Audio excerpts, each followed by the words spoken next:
നിയമസഭയിൽ നേർക്കുനേർ കൊമ്പുകോർത്ത് മന്ത്രി വീണ ജോർജും കെ രമയും. സ്ത്രീകൾക്കും കുട്ടികൾക്കുമെതിരായ അതിക്രമങ്ങൾ ചൂണ്ടിക്കാട്ടി CPM പ്രവർത്തകരും അനുഭാവികളും ഉൾപ്പെട്ട കേസുകളിൽ പ്രതികളെ പോലീസ് സംരക്ഷിക്കുകയാണെന്ന് രമ പറഞ്ഞു. എന്നാൽ മുൻ മന്ത്രി കെ ശൈലജയെ RMP നേതാവ് അപമാനിച്ചപ്പോൾ എന്ത് നടപടി ഉണ്ടായെന്ന് ചോദിച്ചു വീണ ജോർജ്. സംസ്ഥാനത്ത് സ്ത്രീകൾക്കും കുട്ടികൾക്കുമെതിരെ അതിക്രമം നടക്കുന്ന വിഷയം സഭ നിർത്തിവെച്ച് ചർച്ച ചെയ്യണമെന്ന പ്രതിപക്ഷത്തിന്റെ ഉപക്ഷേപമാണ് നാടകീയ രംഗങ്ങൾക്ക് ഇടയാക്കിയത്. കെ രമയും വീണ ജോർജും ഏറ്റുമുട്ടിയപ്പോൾ ഭരണ പ്രതിപക്ഷ അംഗങ്ങൾ സഭയിൽ ബഹളം വെച്ചു. സ്ത്രീകൾക്കും കുട്ടികൾക്കുമെതിരെ അതിക്രമ കേസുകളിൽ പ്രതികൾക്കെതിരെ ശക്തമായ നടപടിയാണ് സർക്കാർ സ്വീകരിക്കുന്നതെന്ന് വീണ ജോർജ് മറുപടി നൽകി. അരൂരിൽ SP വിഭാഗത്തിൽപ്പെട്ട പെൺകുട്ടിയെ മർദ്ദിച്ചതടക്കം ഇത്തരം സംഭവങ്ങളിൽ യാതൊരു വിട്ടുവീഴ്ചയും സർക്കാരിന്റെ ഭാഗത്തുനിന്ന് ഉണ്ടാകില്ല. പ്രതിപക്ഷം ഉന്നയിച്ച വിഷയങ്ങളിലെല്ലാം പോലീസ് കേസെടുത്തു. പ്രതികളെ അറസ്റ്റ് ചെയ്ത് നിയമത്തിന്റെ മുന്നിൽ എത്തിച്ചിട്ടുണ്ടെന്നും മന്ത്രി വീണ ജോർജ് വ്യക്തമാക്കി. എന്നാൽ ഇത്തരം കാര്യങ്ങൾ സർക്കാർ ലാഘവത്തോടെയാണ് എടുക്കുന്നതെന്ന് കെ രമ കുറ്റപ്പെടുത്തി. പോലീസ് നടപടി സംബന്ധിച്ച് മറുപടി പറയേണ്ട മുഖ്യമന്ത്രി പിണറായി വിജയൻ സഭയിൽ എത്താത്തത് എത്രത്തോളം ലാഘവത്തോടെയാണ് വിഷയത്തെ സമീപിക്കുന്നത് എന്നതിന്റെ തെളിവാണെന്നും കെ രമ കുറ്റപ്പെടുത്തി. സ്ത്രീകൾക്കും കുട്ടികൾക്കുമെതിരെയുള്ള അതിക്രമങ്ങൾ ക്രമാതീതമായി വർദ്ധിച്ചു വരുന്ന ഒരു സാഹചര്യത്തിൽ ഏറ്റവും അവസാനം അരൂർ പുറ്റക്കാൽ നടുറോഡിൽ ഒരു ദളിത് പെൺകുട്ടിയെ ആക്രമിച്ച ഒരു വിഷയം ത്തിലൂകൂടിയാണ് ഈ സഭ ചർച്ച ചെയ്യുന്നതിന് വേണ്ടി സഭ നിർത്തിവെക്കണമെന്നാവശ്യപ്പെടുന്ന ഒരു ഉപക്ഷേപം അവതരിപ്പിക്കുന്നത്. ഇത് സ്ത്രീകൾക്കും കുട്ടികൾക്കുമെതിരെയുള്ള വളരെ പ്രധാനപ്പെട്ട വിഷയമാണ്. ഒരുപാട് കാലങ്ങളായി ഇത് വർദ്ധിച്ചു വരികയാണ്. നമ്മൾ ചർച്ച ചെയ്തുകൊണ്ടിരിക്കുകയാണ്. ഈ പ്രധാനപ്പെട്ട വിഷയം സർക്കാർ ലാഘവത്തോടു കൂടിയാണ് എടുക്കുന്നത് എന്നുള്ളത് തുടക്കം തന്നെ തോന്നിയാണ്. അതുകൊണ്ടാണ് ബഹുമാനപ്പെട്ട മുഖ്യമന്ത്രിയോടാണ് ഇത് ആവശ്യപ്പെട്ടത്. പോലീസിന്റെ നടപടിയും കൂടി ഇതിനകത്ത് ചർച്ച ചെയ്യപ്പെടണം എന്നുള്ളത് കൊണ്ട് മുഖ്യമന്ത്രി ഇതിനകത്ത് ഹാജരായിട്ടില്ല. ഇതിന് എത്ര ലാഘവത്തോടു കൂടിയാണ് സർക്കാർ ഈ വിഷയങ്ങളെ കാണുന്നത് എന്നതിന്റെ ഏറ്റവും പ്രധാനപ്പെട്ട ഉദാഹരണം കൂടിയാണ് സാർ അത്. സാർ, കുറെ നാളുകളായി നമ്മുടെ സംസ്ഥാനത്ത് ഇതുപോലെയുള്ള അതിക്രമങ്ങൾ ഇപ്പം 2022 18,943 കേസുകളായിരുന്നെങ്കിൽ 23 ആവുമ്പോഴത്തേക്ക് 18,950 കേസുകളായിട്ട് സ്ത്രീകൾക്കു നേരെ മാത്രം വരുന്ന അതിക്രമങ്ങൾ വർദ്ധിച്ചിരിക്കുകയാണ് സാർ. കുറച്ച് 2 ദിവസമേ നമ്മുടെ സമൂഹ മാധ്യമങ്ങളിൽ വാർത്താ മാധ്യമങ്ങളിലൊക്കെ പ്രധാനമായി ചർച്ച ചെയ്യുന്ന ഒരു വിഷയം ഈ അരൂരിലെ ഈ പെൺകുട്ടിക്ക് നേരെ നടന്ന അതിക്രമം. അത് ദളിത് പെൺകുട്ടി. ആ പെൺകുട്ടി തൻ്റെ സഹോദരന് നേരെ ഒരു അതിക്രമം ഉണ്ടായപ്പോൾ അത് പരാതിപ്പെടാൻ പോലീസ് സ്റ്റേഷനിൽ പോയി പരാതിപ്പെട്ടതാണ്. ഈ പെൺകുട്ടിയെ നടു റോഡിൽ വെച്ചിട്ട് അതിക്രമിക്കാനുള്ള ഇടയായ സംഭവം. ആ പെൺകുട്ടിയെ അതിക്രമിക്കുന്ന വീഡിയോ സമൂഹ മാധ്യമങ്ങളിൽ ഈ വീഡിയോ ഉൾപ്പെടെ പോലീസ് സ്റ്റേഷനിൽ ഹാജരാക്കി. ഇതിന്റെ ആ ദൃശ്യം കണ്ടു കഴിഞ്ഞാൽ നമുക്ക് മനസ്സിലാകും സാർ, അതിക്രൂരമായ പീഡനമാണ്. പെൺകുട്ടിയുടെ വസ്ത്രം വലിച്ചിറക്കുന്നു, റോഡിൽ ഇട്ട് ചവിട്ടി നാഭിക്ക് ചവിട്ടുന്നു, മൂത്രമൊഴിക്കാൻ പോലും പോകാൻ കഴിയാത്ത രൂപത്തിൽ ദുരിതം അനുഭവിക്കുകയാണ് ആ പെൺകുട്ടി. ആ പെൺകുട്ടി പറയുന്നത് എൻ്റെ അനുഭവം ഇനി നാളെ ഒരു കുട്ടിക്ക് ഉണ്ടാവരുതേ എന്ന പെൺകുട്ടി കരഞ്ഞു പറയുന്നത് നമ്മൾ കാണുകയാണ് സാർ. എന്നിട്ട് ബഹുമാനപ്പെട്ട മിനിസ്റ്റർ പറഞ്ഞു അത് കേസ് രജിസ്റ്റർ ചെയ്തു. സാർ, ആ പ്രതികൾ എവിടെയാണ്? എന്താണ് ആ പ്രതികളെ അറസ്റ്റ് ചെയ്യാത്തത്? കാരണം ആ പ്രതികൾ CPMകാരാണ് സാർ. CPMലെ പ്രവർത്തകരായ തൈക്കാട്ടുശ്ശേരിയിലെ CPM പ്രവർത്തകനായ ഷൈജുവാണ് ഈ കേസിലെ പ്രധാനപ്പെട്ട പ്രതി. അപ്പോൾ പാർട്ടിക്കാരാണെങ്കിൽ സംരക്ഷിക്കുകയും അവർക്ക് കുടപിടിക്കുകയും ചെയ്യുന്നു എന്നതാണ് നമുക്കിവിടെ കാണാൻ സാധിക്കുന്നത് സാർ. ആ പെൺകുട്ടി ഇപ്പോഴും ആശുപത്രിയിൽ ചികിത്സയിലാണ്. അതിന് കേസിൽ അവരെ അറസ്റ്റ് ചെയ്യാൻ തയ്യാറാവുകയാണ് സാർ വേണ്ടത്. അതുപോലെ തന്നെ മറ്റൊരു പ്രധാനപ്പെട്ട സംഭവം, നിരവധി സംഭവങ്ങളാണ് സാർ. കുസാറ്റിൽ ഫെബ്രുവരി 29-ാം തീയതി നടന്ന ഒരു വിഷയം, ഒരു സിൻഡിക്കേറ്റ് അംഗമായ ഇടതു നേതാവുമായ ഒരു PJ ബേബി എന്ന് പറയുന്ന കലോത്സവ സമയത്ത് ഗ്രീൻ റൂമിൽ കൊണ്ടുപോയി ഒരു പെൺകുട്ടിക്ക് നേരെ നടന്ന അതിക്രമങ്ങൾ സാർ. മാർച്ചിൽ നടന്ന പെൺകുട്ടിമേൽ സമ്മർദ്ദം ചെലുത്തി ഭീഷണിപ്പെടുത്തി പരാതി പറയാതിരിക്കുക. ആ പെൺകുട്ടി പാർട്ടിക്ക് പരാതി നൽകി സാർ. ആ പാർട്ടി ആ പരാതി അന്വേഷിക്കുമെന്ന് വിചാരിച്ച പെൺകുട്ടി കാത്തുനിന്നു. പക്ഷേ അതിൽ അന്വേഷണം ഉണ്ടായില്ല. അതിനുശേഷം ആ പെൺകുട്ടി പോലീസ് പരാതി നൽകിയത്. പക്ഷേ ആ പ്രതിയെ ഇപ്പോഴും പോലീസ് ഇത് സംരക്ഷിച്ചുകൊണ്ടിരിക്കുകയാണ്. അതിൻ്റെ ഒരു പ്രധാനപ്പെട്ട കാര്യം സാർ, ഈ ബേബി, ഈ ഇടതുപക്ഷക്കാരനായ ഈ സിൻഡിക്കേറ്റ് അംഗമായ ബേബി എന്ന് പറയുന്ന അദ്ദേഹം ഈ കുട്ടികളുടെ ക്ഷേമം ഉറപ്പാക്കേണ്ട ക്ഷേമകാര്യ കമ്മിറ്റിയുടെ ചെയർമാനാണ് സാർ. അയാളാണ് ഈ പെൺകുട്ടിക്ക് നേരെ ഈ അതിക്രമങ്ങൾ നടത്തിയത്. എന്നിട്ട് എന്ത് നടപടിയാണ് സാർ ഉണ്ടായത്? സാർ, ഈ അയാളെ ആ സ്ഥാനങ്ങളിൽ നിൽക്കാനുള്ള എന്തെങ്കിലും ഒരു കാര്യം ചെയ്തു? ഒരു പെൺകുട്ടിക്ക് നേരെ അവിടെയുള്ള ഒരു സിൻഡിക്കേറ്റ് മെമ്പർ ഈ അതിക്രമം കാട്ടിയിട്ട് അദ്ദേഹത്തെ സ്ഥാനങ്ങളിൽ നിന്ന് നീക്കാനുള്ള എന്തെങ്കിലും കാര്യം ചെയ്യാൻ വേണ്ടി സാധിച്ചോ സാർ?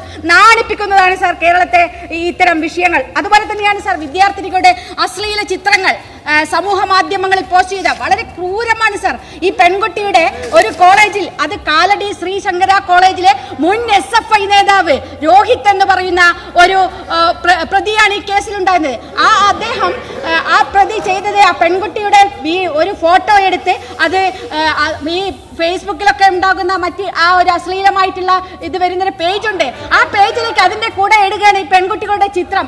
ആ പെൺകുട്ടികളുടെ ചിത്രം എടുത്ത തെളിവ് സഹിതം ആ പെൺകുട്ടി പരാതി നൽകി സാർ. പക്ഷേ ആ പ്രതിയെ സ്റ്റേഷൻ ജാമ്യത്തിൽ വിടുകയാണ് ചെയ്തത്. ഈ മുൻ SFI നേതാവ് ഇയാൾ സ്ഥിരമായിട്ട് അവിടെ വരികയാണെന്ന് ആ കോളേജിലെ കുട്ടികൾ കംപ്ലൈന്റ് ചെയ്യാണ്. കോളേജിൽ നിന്ന് പാസ് ഔട്ടായി പോയ ആളാണ്, പക്ഷെ വീണ്ടും ഇപ്പോഴും വരുന്നു. ഭരണ സ്വാധീനത്തിന്റെ, അവിടുത്തെ SFI സ്വാധീനത്തിന്റെ ഭാഗമായിട്ട് അവിടെ വന്ന് ഈ തരത്തിൽ പെൺകുട്ടികളോട് മോശമായി പെരുമാറുകയും വിദ്യാർത്ഥികളുമായി സൗഹൃദം സ്ഥാപിച്ചുകൊണ്ട് ഈ സമൂഹ മാധ്യമ അക്കൗണ്ടുകളിൽ ഇത്തരത്തിലുള്ള ഫോട്ടോകൾ മോശം അടിക്കുറിപ്പോട് കൂടിയാണ് സാർ പോസ്റ്റ് ചെയ്യുന്നത്.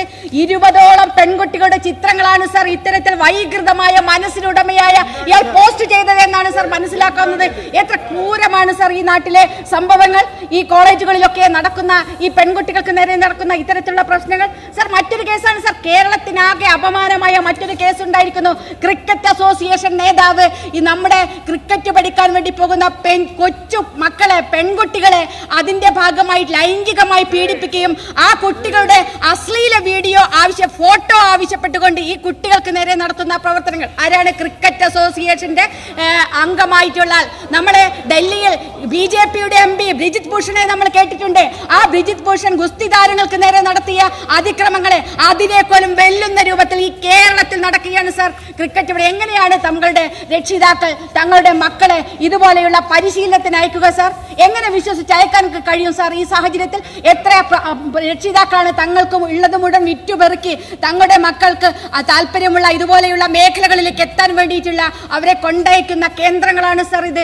അവിടെയാണ് ഈ പെൺകുട്ടികളെ, ചെറിയ മക്കളാണ് സാർ, ആ മക്കളെയാണ് ഈ തരത്തിലേക്ക് അവരുടെ ഈ ബോഡി, അവരുടെ ഇത് ഫിറ്റ്നസ് കാണിക്കാൻ വേണ്ടിയിട്ട് നഗ്ന ഫോട്ടോ വേണമെന്ന് ഇയാൾ ഈ പെൺകുട്ടികളോട് ആവശ്യപ്പെടുകയാണ്. എന്നിട്ട് ആ പെൺകുട്ടി കൊടുക്കാത്ത കുട്ടികളെ ക്രൂരമായി മാനസികമായും ശാരീരികമായും ആക്രമിക്കുന്ന തരത്തിലേക്ക് ഈ ക്രിക്കറ്റ് അസോസിയേഷന്റെ നേതാവ് മാറുകയാണ്. അയാൾ ഇപ്പോഴും അവിടെ ഉണ്ടാവുകയാണ് സാർ. 2 വർഷം മുന്നേ ഇയാൾ പോക്സോ കേസിൽ പ്രതിയായിട്ട് കോടതിക്ക് പുറത്ത് ഒത്തുതീർപ്പാക്കിയ ആളാണ് സാർ. അന്നും നടപടിയെടുത്തില്ല. അതിനുശേഷവും ഇയാൾ ഇപ്പോഴും ക്രിക്കറ്റ് അസോസിയേഷൻ തുടരുകയാണ്. ഇത്തരം ആളുകളെ ഇതിൽ തുടരാൻ വേണ്ടി എന്താണ് സാർ ഇത്? ഈ ആളുകൾക്കൊക്കെയുള്ള സ്വാധീനം ഈ പാർട്ടിയിലും ഈ ഭരണ നേതൃത്വത്തിലുമൊക്കെ ഈ ആളുകളുടെ സ്വാധീനമാണ് സാർ ഇതിനെ കാണിക്കുന്നത് സാർ. ഭൂമി വളരെ ക്രൂരമായ ക്രിക്കറ്റ് അസോസിയേഷൻ പറയുമ്പോൾ നിങ്ങൾ കുട്ടികൾക്ക് സംരക്ഷണം കൊടുക്കുന്നതിൽ പോലും ഈ സർക്കാർ ദയനീയമായി പരാജയപ്പെടുകയാണ് സാർ.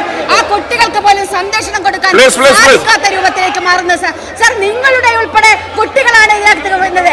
അതിൽ പറഞ്ഞിട്ട് കാര്യമില്ല സാർ. നിങ്ങളൊക്കെ ഇതിനെതിരെ രംഗത്ത് വരേണ്ട ആളുകളാണ് സാർ. ഇടതുപക്ഷം ഭരിക്കുന്ന നാടാണിത്.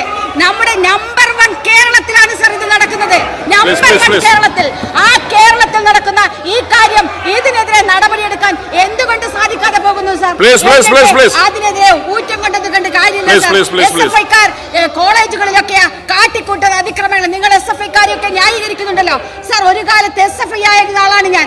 SFI എന്ന നിലയ്ക്ക് അഭിമാനം കൊണ്ട ആളാണ്, ഇന്നും അത് പറയുന്നുണ്ട്. പക്ഷേ ഇന്ന് SFIയിൽ പ്രവർത്തിക്കുന്ന ഏതെങ്കിലും കുട്ടികൾക്ക് നാളെ ഞാൻ SFIക്കാരാണെന്ന് പറയുന്ന അഭിമാനത്തോടു കൂടി പറയാൻ കഴിയുന്ന സാഹചര്യം ഇന്ന് നമ്മുടെ നാട്ടിലുണ്ടോ സാർ? വണ്ടിപ്പെരിയാറിലും വാളയാറിലുമുള്ള കേസിനെ സംബന്ധിച്ച് പറയേണ്ട 6 വർഷമായി വണ്ടിപ്പെരിയാർ വാളയാറിലെ ഒരു അമ്മ തന്റെ 2 പെൺകുട്ടികളെ 9ഉം 13ഉം വയസ്സായ 2 പെൺകുട്ടികളെ കെട്ടിത്തൂങ്ങിയിട്ട് നീതിക്ക് വേണ്ടി നടക്കുകയാണ് സാർ. ഈ കേരളത്തിൽ, ഈ ഇടതുപക്ഷം ഭരിക്കുന്ന കേരളത്തിൽ ആ അമ്മയ്ക്ക് നീതി വാങ്ങിക്കൊടുക്കാൻ വേണ്ടി കഴിഞ്ഞോ സാർ നിങ്ങൾക്ക്?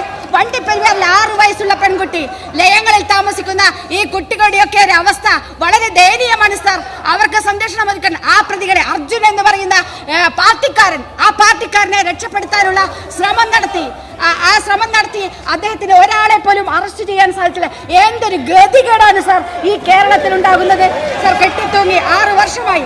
അതുപോലെ തന്നെ സാർ നമ്മുടെ ഒരു പ്രമുഖയായ നടി ആക്രമിക്കപ്പെട്ട കേസിൽ കോടതിയുടെ സേഫ് കസ്റ്റഡിയിലിരിക്കുന്ന മെമ്മറി കാർഡും അതിന്റെ വിവരങ്ങളും കൂടി പുറത്തു പോകുന്ന ഒരു നാടായി കേരളം മാറുകയാണ് സാർ. ആ പെൺകുട്ടിയുടെ ഇച്ഛാശക്തി കൊണ്ടാണ് ഈ കേസ് ഇപ്പോഴും മുന്നോട്ട് പോകുന്നത്.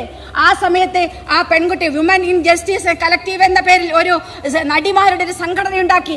ആ സംഘടനയും ആ പെൺകുട്ടിക്ക് നൽകുന്ന പിന്തുണയും അവരുടെ പ്രവർത്തനങ്ങളും കൊണ്ടാണ് സാർ. സാർ അതിന്റെ ഭാഗമായിട്ട് ഈ ഒരു ഹേമ കമ്മീഷനെ ഈ സർക്കാർ നിയമിച്ചിട്ടുണ്ട്. ജസ്റ്റിസ് ഹേമ കമ്മീഷൻ ഈ സിനിമാ മേഖലയിലുള്ള പ്രശ്നങ്ങൾ പഠിക്കാൻ വേണ്ടിയിട്ടുള്ള ഒരു കമ്മീഷനായിരുന്നു. 1,06,55,000 രൂപ ചെലവഴിച്ചുകൊണ്ട് ജസ്റ്റിസ് ഹേമ കമ്മീഷൻ 1 വർഷം അന്വേഷണം നടത്തി. 2019 ഡിസംബർ 31 ആ റിപ്പോർട്ട് സമർപ്പിച്ചു. 4 വർഷം കഴിഞ്ഞിട്ട് ആ റിപ്പോർട്ടിന്റെ കാര്യങ്ങൾ എന്താണെന്ന് പരസ്യപ്പെടുത്താൻ ഇതുവരെ കഴിഞ്ഞിട്ടില്ല.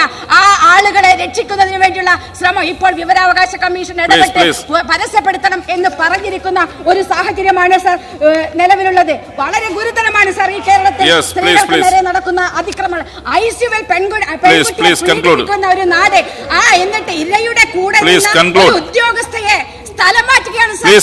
ഇരയ്ക്ക് കൂടെ നിന്നു എന്ന കുറ്റം ജോലി ചെയ്യുന്ന നഴ്സിനെ സാർ ഒരു മിനിറ്റ് ഞാൻ ഇപ്പം നിർത്താം സാർ. സാർ ആ ഇരയുടെ കൂടെ നിന്നു എന്നൊരൊറ്റ കാരണത്താൽ ആ ആശുപത്രിയിൽ ജോലി ചെയ്യുന്ന ഒരു നഴ്സിനെ ഇടുക്കിയിലേക്ക് സ്ഥലം മാറ്റുകയാണ്. നിങ്ങൾ നോക്കൂ, ഇരയ്ക്കൊപ്പം നിൽക്കുകയും എന്ന് പറയുന്നത് വേട്ടക്കാരനൊപ്പം കിതക്കുകയും ചെയ്യാണ് സാർ ഈ സർക്കാർ. അതാണ് ഈ സർക്കാർ പെൺകുട്ടികൾക്ക് നേരെ നടക്കുന്നത് സാർ. അതിക്രൂരമായ വിഷയങ്ങൾ നമ്മുടെ നാട്ടിൽ ഉണ്ടാവുകയാണ്. പെൺകുട്ടികൾക്ക് ഇപ്പൊ പോക്സോ കോടതി പറഞ്ഞു, പോക്സോ കോടതിയിൽ പെൺകുട്ടികൾ കയറി ഇറങ്ങുകയാണ് സാർ. ആ പോക്സോ കോടതിയിലുള്ള കേസുകളെ സംബന്ധിച്ച് അന്വേഷിക്കണം. പോക്സോ കോടതിയിൽ ഈ പെൺകുട്ടികൾക്ക് ഇരയാക്കി സാർ. അതുപോലെ സ്ത്രീകൾക്കും കുട്ടികൾക്കുമെതിരെയുള്ള അതിക്രമങ്ങൾ നടക്കാൻ അതിവേഗ സ്പെഷ്യൽ കോടതി സ്ഥാപിക്കാൻ സർക്കാർ തയ്യാറാകണം സാർ. നീതി നിയമപരമായി ശിക്ഷിക്കപ്പെടാത്തത് കൊണ്ടാണ് സാർ കേസുകൾ കൂടുന്നത്. ഈ പ്രതികൾക്ക് സംരക്ഷണം ഒരുക്കുന്നത് കൊണ്ടാണ് സാർ ഈ നാട്ടിൽ ഇത്തരത്തിലുള്ള കേസുകൾ വർദ്ധിച്ചു വരുന്നത്. അതുകൊണ്ട് അതിവേഗ സ്പെഷ്യൽ കോടതി സ്ഥാപിക്കാൻ വേണ്ടിയുള്ള നിർദ്ദേശം സർക്കാരിന്റെ ഭാഗത്തുനിന്നുണ്ടാകണം സാർ. വളരെയധികം വിവാദമായി ഇത്തരം വിഷയങ്ങൾ ചർച്ച ചെയ്യാൻ വേണ്ടി സഭ നടപടികൾ നിർത്തിവെക്കണമെന്ന് ആവശ്യപ്പെട്ടുകൊണ്ട് ഞാൻ അവസാനിപ്പിക്കുകയാണ്. രമയുടെ കുറ്റപ്പെടുത്തലുകൾ കേട്ടതോടെ ഭരണകക്ഷി അംഗങ്ങൾ ബഹളം വെച്ചു. കെ ശൈലജയെ RMP നേതാവ് അപമാനിച്ചത് ചൂണ്ടിക്കാട്ടിയാണ് വീണ ജോർജ് മറുപടി നൽകിയത്. യൂത്ത് കോൺഗ്രസ് നേതാവായ ഷോബിൻ തോമസ് എഴുതിയ കാര്യങ്ങൾ വ്യക്തിയെന്ന നിലയിൽ സഭയിൽ വായിക്കാൻ വിഷമമുണ്ടെന്നും മന്ത്രി പറഞ്ഞു. കെ ശൈലജയുടെ വിഷയത്തിൽ എന്തു നടപടിയെടുത്തുവെന്നും മന്ത്രി വീണ ജോർജ് ക്ഷുഭിതയായി ചോദിക്കുകയുണ്ടായി. സർ, ചർച്ച ചെയ്യുന്നതിന് സഭ നിർത്തിവെക്കണമെന്ന് ആവശ്യപ്പെട്ട വിഷയം സ്ത്രീകളുടെയും അല്ലെങ്കിൽ സ്ത്രീകൾക്കും കുട്ടികൾക്കും എതിരെയുള്ള അതിക്രമങ്ങൾ സംബന്ധിച്ചാണ്. സർ, ഇത് സംബന്ധിച്ച് ഒരു കാര്യം അസന്നിഗ്ധമായി ഉറപ്പിച്ചു പറയാനായിട്ട് ആഗ്രഹിക്കുക. ഇതിൽ സർക്കാരിന് ഒരു നിലപാടേ ഉള്ളൂ. അതേത് കേസാണെങ്കിലും ആ നിലപാട് സ്ത്രീകൾക്കും കുട്ടികൾക്കും എതിരെ അതിക്രമം നടത്തുന്ന ഒരാളെയും സംരക്ഷിക്കില്ല. മുഖം നോക്കാതെ നടപടിയെടുക്കും സർ. അതിൽ ഇവിടെ പരാമർശിച്ച കേസ് ബഹുമാനിയായ അരൂരംഗത്തിന്റെ മണ്ഡലത്തിലുള്ള കേസ് സർ, അതിൽ സർക്കാർ നടപടി സ്വീകരിച്ചു. അതിൽ കേസ് എടുത്തു പോലീസ് 2 പ്രതികളെ അറസ്റ്റ് ചെയ്തിട്ടുണ്ട്. ബഹുമാനിയായ പ്രമേയ അവതാരകയ്ക്ക് അന്വേഷിക്കാം. പ്രാദേശികമായി CPIM പാർട്ടി ഒരു കാരണവശാലും പ്രതികളെ പിന്തുണയ്ക്കുന്നില്ല. അവിടെ നടപടി എടുക്കണമെന്ന നിലപാടാണ് സ്വീകരിക്കുന്നത്. പോലീസിന്റേതായിട്ടുള്ള നടപടികൾ സ്വീകരിച്ചതുകൊണ്ടാണ് 2 പ്രതികളെ അറസ്റ്റ് ചെയ്തത്. സർ, കൊച്ചി ശാസ്ത്ര സാങ്കേതിക സർവകലാശാലയിൽ 29/6/2024 യൂണിവേഴ്സിറ്റിക്ക് പരാതി ലഭിക്കുന്നത്. ഇന്റേണൽ കംപ്ലയിൻസ് കമ്മിറ്റിക്ക് ഈ പരാതി കൈമാറുകയും ഇന്റേണൽ കംപ്ലയിൻസ് കമ്മിറ്റി ആ പരാതിയിൽ അന്വേഷണം ഏതാണ്ട് അവസാന ഘട്ടത്തിലാണ്. ഈ ദിവസങ്ങളിൽ റിപ്പോർട്ട് വരും. ആ റിപ്പോർട്ടിന്റെ അടിസ്ഥാനത്തിലുള്ള നടപടികളിൽ സർവകലാശാല നടപടി സ്വീകരിക്കും. 6/7/2024 പോലീസിന് പരാതി ലഭിച്ചത്, പെൺകുട്ടിയുടെ പരാതി ലഭിച്ചത്.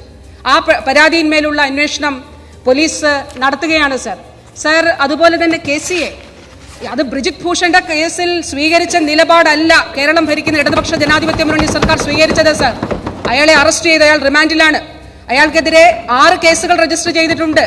അത് മാത്രമല്ല സർ, ഏറ്റവും അവസാനം കാലടി സർവകലാശാലയുമായി ബന്ധപ്പെട്ടിട്ടുള്ള വിഷയം അവിടെ സ്വീകരിക്കുകയോ പൂമാലയിടുകയോ അല്ല സർ ചെയ്തത്. ആ വ്യക്തിയെ അറസ്റ്റ് ചെയ്തിട്ടുണ്ട്. അത് മാത്രമല്ല, ഈ പർട്ടിക്കുലർ കേസിൽ മാത്രമല്ല അയാൾ ഇതിനു മുൻപ് അങ്ങനെ ചെയ്തിട്ടുണ്ടോ എന്നുള്ള കാര്യം കൂടി അന്വേഷിക്കുന്നുണ്ട് സർ. ഞാൻ അതിലേക്ക് വരാം. ആര് സംരക്ഷിച്ചു, ആര് സംരക്ഷിച്ചിട്ടില്ല എന്നുള്ള കാര്യങ്ങളിലേക്ക് വരാം സർ.